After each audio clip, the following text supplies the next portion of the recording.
Hey everybody, welcome back to my channel. My name is Stephanie Bree. I'm a transgender woman and I talk about all things horror.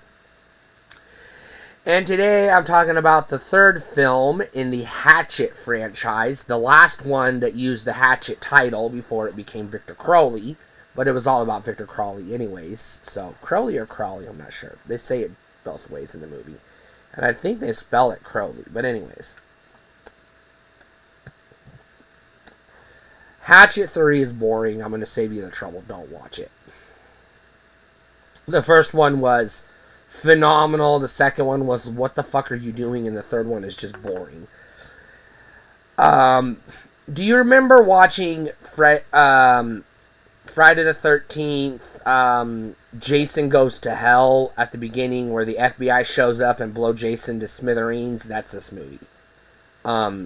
It's the police going out to investigate, air quotes, the murders from the first two films and arresting the survivor of the first two films and the only witness, which makes no sense, and getting basically mutilated by Victor Crowley because, I guess he's an unstoppable killing machine now, apparently, which I guess he kind of sort of was in the first two films anyway, so, whatever.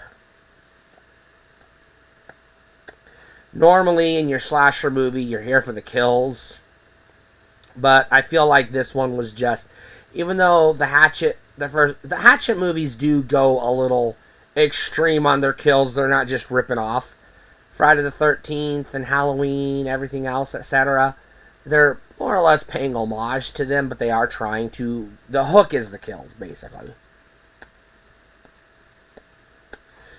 But normally, it's, or at least in the first two films, it's like, these people, they just stumble upon Victor Crowley more or less by accident, and then he does the Jason thing where he's like, hey, you're on my land, get the fuck off. And the way he says get the fuck off is he just sticks his hand down their throat and rips their stomach out through their mouth. Fucking brutal. But let's be real, this movie, there is no fucking plot to this movie. There are no fucking characters to this movie. They try to elaborate on the backstory, but we've already got the backstory from the first film. We don't need any elaboration because it's like, at this point, you're just like fucking with us.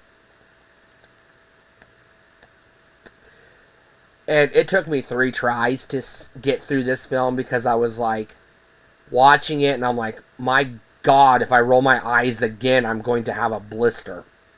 And I had to turn it off and take a few days and forget about it and go back and like, alright, I'm going to try again. And same thing happened, and I'm like, don't fucking watch this movie. It's a rent at best. This movie's boring. This is not the Jason you're looking for.